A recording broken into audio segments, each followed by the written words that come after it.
to discuss about Surah chapter 15 verse 9. This is a simple verse lang naman kung babasahin natin ng Arabic. Ano bang translation ng magandang translation, brother? Kahit anong translation ba? Sige, kahit ano na. Kahit ano, no? Pero basahin muna sa Arabic.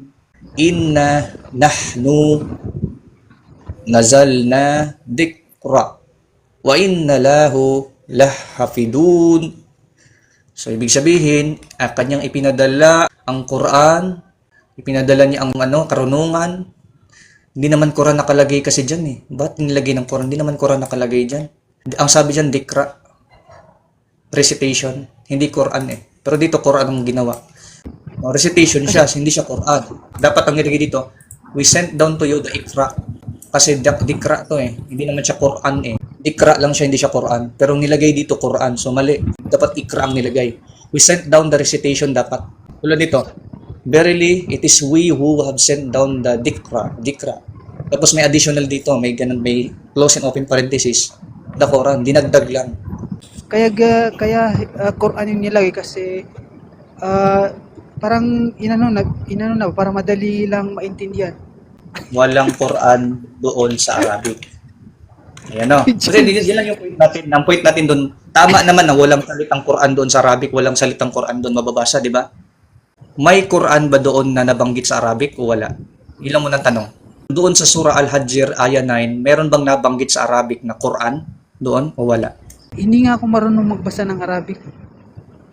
Oo nga, alam ko na yan, wala kang di ka marunong. Pero ang tinatanong ko sa iyo, meron ba tayong nabanggit? Sige, basahin ko na lang ulit tapos itanong ko kung may nabanggit mang Quran. So, inna nahnu nazalna dikra wa inna lahu lahfidun. So, may nabanggit bang Quran na word? Wala. Kung tama yung pagkabasa mo, wala. Wala, di ba? Pwede mag-explain mo na, James? Sige lang. Ganito kasi bro, yung pag-reveal sa Quran bro, hindi as in isang revelation na as in Quran agad. By verse po or verses po yung pag-reveal sa Quran. So ngayon, itong verse na to na Surah 59, kaya walang Quran nalagay dun kasi hindi pa complete yung Quran. Kibali, Ayun. Yeah, second point. Surah 15, verse 9, hindi kompleto ang Quran doon. Tama no? Hindi kompleto ang Quran doon. First point, 15 verse 9, walang mababasang Quran sa Arabic. Number 2, hindi ito kompleto. Okay? Makakaroon ng tanong, kailan na kompleto ang Quran? Anong petsa? grabe naman yung tanong mo as in. O, di ba? Eh di, simple lang. Date lang, petsa lang. Anong petsa? Anong petsa na kompleto? Kasi sabi mo, doon sa panahon na yon, 15 verse 9, kung kailan man yan, baka 625 AD yun, di natin alam kung 65 AD ba yun, 627, no? Pamatay na ba siya dito? Mamatay na ba si Muhammad dito? O medyo may sakit na ba siya dito? Ano ba? Di natin alam. Pero tinatanong natin, anong petsa kaya yun? Anong petsa na kompleto? Hindi ko alam kung anong exact na time na reveal yan. Pero ano bang No exact date that the Quran was completed. Next kong question dito, no? Fourth point na to, no? Kasi sabi dito, binaba daw ang dikra, no? Anzal na, may revelation na binaba ang dikra, yung recitation, binaba daw yung dikra, anzal na. Nung binaba ba siya, may vowels o walang vowels? Mali yung tanong mo niyan, James, kasi nung ni-reveal yung Quran, hindi scripture. As in words talaga na salita, tapos minimorize ng prophet. Kung hindi ako nagkakamali, minimorize ng prophet. Tapos kaya nasulat yung scripture kasi yun nga sa battle yung mga nag-memorize ng Quran yun unalive sila. So yun, sinulat. Hindi scripture ha, walang scripture, walang material tool doon. Walang material means nung nabanggit itong sura. So ang tanong, sino ang nagsulat doon? Sino ang nag-write down ng Quran? Ano pangalan? Sino siya? Ano pangalan niya? Kailan? Ano petsa? Hindi ko alam yan, James, pero may napanood ako na debate sa No speakers exact may mga pangalan talaga. exact author, no exact known author. Di para may point nga tayo, pangit yung mag-aaral na walang point. Teka muna, James, klaruhin ko lang, James, sa opinion ko lang yan. Baka kasi pagalitan. Opinion mo lang. Okay lang, no? Wala akong sinabi na kung anong sagot mo, mali, tama sagot. Wala akong sinasabing din. So, point natin, sabihin na natin ng Quran sinulat noong, sabihin na natin na mag-imbento tayo ng, kasi wala naman kayong petsa kasi dyan eh. Ibentohin natin, halimbawa lang, sakyan natin, sabihin natin 625 AD, halimbawa. Nung nasulat siya nung 625 AD, mayroon ba siyang vowels or wala? Bro, Hindi ko alam, James. no exact answer. If the Quran, when it was written, there were vowels or not? Are you the Malaysian Yes, guy? I am the one. Yes, I Oh am. my goodness, it was you. Okay, let's try. So the first question there is, was the word Quran in Arabic there in the verse mentioned word for word or not? What do you mean? Can you rephrase the question? Repress the question, no? So, Yes. was the word Quran mentioned word by word in the text that you have read? Was it mentioned or not? The word for word, Quran, or not? The word was not there, the meaning was there. The word was there, the meaning was there. The zikra referred to Quran. You are inventing that it is Oh, there. bro, you're making straw man. That's not nice, bro. Yeah, okay. Let us say. You're making straw man. That's not good. So, what is your basis that it is the Quran referring to the verse? Do you have a Yeah, tafsir? az-zikra is one of the name of Quran is az-zikra. Where did you get the answer? Where did you get the invention? You can refer to the tafsir, at-Tabari, Ibn Kathir. There's a lot of it. So all of it To mention tafsir. az-zikra is Quran. What's name? What's the name? At-Tabari. At-Tabari. When did At-Tabari invented the thing? Okay, just wait. My question is this.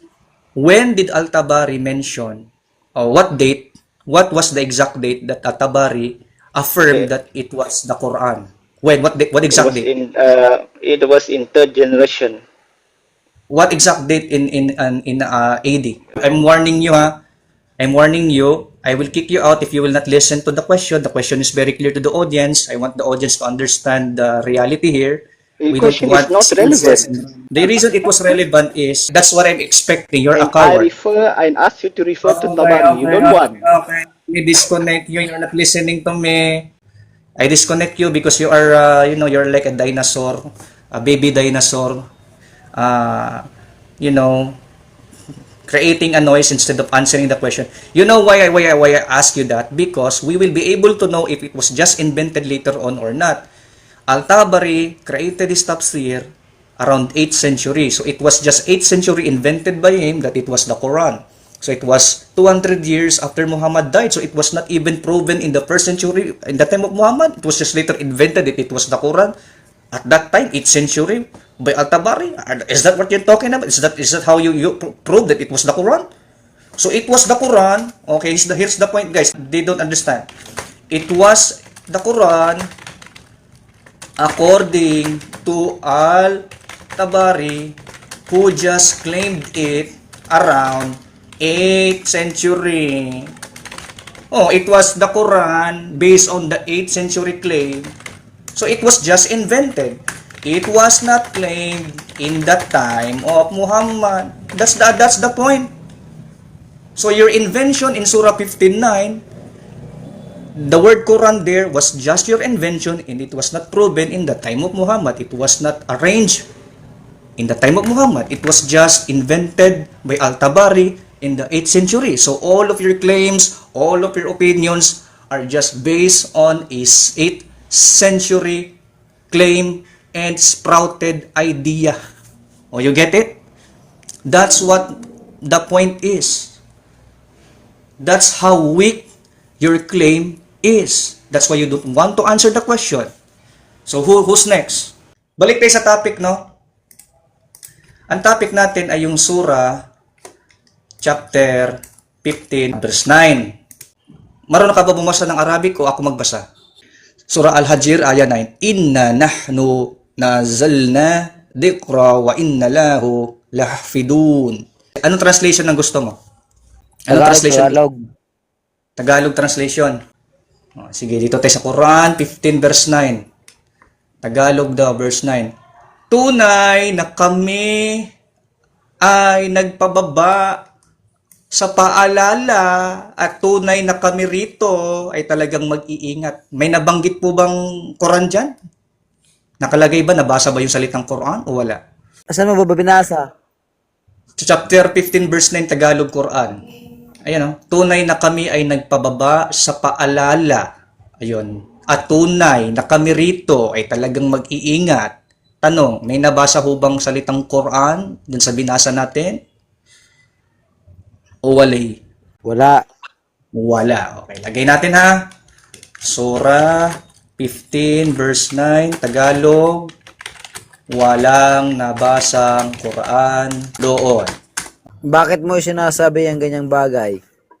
Sapagkat nagtatanong ako at hindi ako Muslim at pinag-aaralan natin kung anong tama at anong totoo. Ayaw nyo ba ng katotohanan? Alamin natin ang katotohanan dito. Ayaw nyo ba? Ba't mo ginagawa yung ganyang bagay? Sapagkat kami ay nag-iisip, mga Kristiyano kami, pinag-aaralan namin kung tama ang isang reliyon o hindi tama. Bakit tama ang reliyon nyo? Ayaw nyo matanong yan? Ayaw nyo magpag-aralan yan kung tama yan? Tama bang ginagawa mo yung mga ganyang bagay puro kung ano-anong kalokohan? Eh kung kalokohan yan, anong patunay mo na kalokohan yan? Yan ang munang tanong ko sa iyo. Paano mo nalaman na kalokohan yan? Eh baka ito yung kalokohan, hindi nyo masagot ang tanong. Baka ang kalokohan sa inyo, ayaw nyo sabihin ng totoo. Tinatanong ko sa iyo, bakit ganun na lang ang... Kapagkat naniwala kami na ang Quran ay maling aklat, ito ay hindi sa Diyos, at pinag-aaralan namin kung paano namin ito ituro sa inyo kasi hindi nyo alam. Sarili nyo aklat, hindi nyo alam. So tuturuan namin kayo. Ganun na lang ang pangangalandakan mo sa sarili mong salita. Sa sarili naming paninindigan, mali ang Quran at dapat yung harapin ang mga kritisismo sapagkat lalabas ang Quran, takot sa kritisismo ang Quran. Allergic siya sa criticism. Quran is allergic from criticism. Ganun ang lalabas niya. Pag reklamo ka, akit-akit ka dito, wala ka namang alam. Akit ka para umiyak lang sa akin. Bakit ka umiiyak dito? Ay tinatanong ka lang naman. Ba't nagreklamo ka, tinatanong ka lang? Kapatid, hindi ako umiiyak. Ewan ko sa'yo, baka parang umiyak ka kasi nagreklamo ka eh. Bakit nyo mo ginagawa yan? Ba't mo kailangang magreklamo? Sasagot ka lang naman eh. Di ba ganun yan? Sasagot ka lang, huwag mo ka magreklamo. May ano ako, may hamon nga ako eh. Ano ba yan? May sarili ako ito. Gusto, sasagutin mo. Ano? Sige, ano ba yan? Ito, sagutin mo ah. Ano, sige, simulan ka. Sino ibigay mo sa akin ang pangalan ng sumulat ng Quran na ayon mismo sa talata ng Quran? Quran only surah ng Quran. Huwag ka lalabas sa hadith at sunnah dahil hindi pa umiiral ang sumulat ng mga sahih Muslim, mga sahaba nang may Quran na. Namatay na si Muhammad bago lumitaw ang mga writers ng sunnah at hadith. Ngayon dito sa Quran, patunayan mo. Ito yung salita ni Allah. Dahil sa hadith at Ito sunnah. tanong ni brother. Ito tanong ni brother Chris. Sino ibigay ang pangalan ng sumulat ng Quran ayon sa talata ng Quran only o Quran lamang hindi galing sa hadith? Yun daw, Yan. brother Nor. Tanong, sagutin mo, brother Nor. Only ah. Only. Quran only, no? Okay, go. Ayan bro, tanong ha. Anong tanong sa'yo ha? Ito ha. Sundan mo lang yan.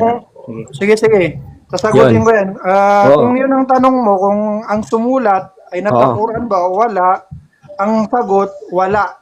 Yun, tapos. Wala na. Oh. Wala. Tapos. Hindi maintindihan ng Quran. So walang, ang sagot niya brother Christian, Bible, no? Ang sagot niya bro sa tanong mo, wala dong Hindi kasi patunay. maintindihan ng Quran kung Hindi daw maintindihan ng yung iba Quran. sa Quran, hindi maintindihan kung wala yung hadith. Bakit wag mo isulat alam mo na yung kung Druze? Alam mo yung Druze faith? Alam mo yung Druze? Naniniwala sila sa Quran, Al-Kitab, pero di sila naniniwala sa Hadith at Sunnah, pero naniniwala sila sa Muhammad. Kasi mas banal daw ang Quran. Yung mga Baha'i faith. Hindi kasi pwede magkaiwala yung Quran sa hadith. Magkasama yan. Paano? Ay, ganito, isang tanong. Bigay mo sa akin ang hadith na kung nakabasa ito sa Quran. Bigay mo, ayun na lang. Alam mo ba, Brother Nur? Mas matalino ang hadith sa Quran, ha? Bakit? Nabanggit doon yung mga revelasyon na hindi naman talaga salita ni Allah. Gaya ng isa, si Adan daw ay 90 feet, pero sa Quran, hindi mo makita yung height niya na 90 feet. Mas maalam pala itong mga sumulat eh. Kaysa sa Allah. Oo nga. No, tama. No, Oo nga, no. continue. Sa Quran, 90 feet. Pero sa Quran, sa hadith, 90 feet. Pero sa Quran, wala bro, no? Oo. Takila ba ang Oo. Allah? Yung tanong niyo kasi, ganito kasi yan. Di ba yung sala, yung 5 times sa din na sala, 5 times sa isang araw, 5 times, di ba, yung sala namin. Aha. Yung sala, hindi mo maisasagawa yan ng maayos nabanggit yan sa Quran, pero hindi mo yan may nasagawa ng maayos, hindi mo maintindihan kung wala yung hadith. Ganito. Si Muhammad ba ang sumulat ng hadith at sunnah? Oo, hindi. Si Muhammad hindi. ba ang sumulat ng hadith at sunnah? Oo. Oo. Kung si Moises, Brother, ganito kasi oh. yan. Sagot.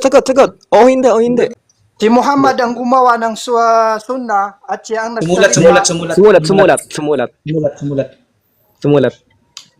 Oo, hindi. O hindi. Ang daming viewers, oh. Pag Muslim ako, ay kung si Muhammad ba ang sumulat ng hadith at sunnah, ang sinasabi mo, ito, yung mga gawa at mga talambuhay ni Propeta Muhammad, hindi ng mga sahaba, si Muhammad lang, Muhammad sallallahu alaihi wasallam. Kung siya ang sumulat ng hadith, si Muhammad yung nagsulat, ha? Oo, hindi. Yan, totoo ang Quran. Kasi Sagutin Si mo, bro, Allah ang kasi- Diyos, si Muhammad ang sugo, kailangan dalawa sila. Kung yung Quran, salita ni Allah, kailangan ang hadith ay sulat naman ni Muhammad. Oo, hindi. Open mo yung mic mo, sagutin mo yung tanong namin kapatid na si Brother Christian. Go. Hindi siya ang sumulat. Ang sumulat ay yung mga Hindi. sahaba niya. Di Ginawa nga si lang niya at Muhammad. saka sinabi niya. Demonyo pala ang Quran.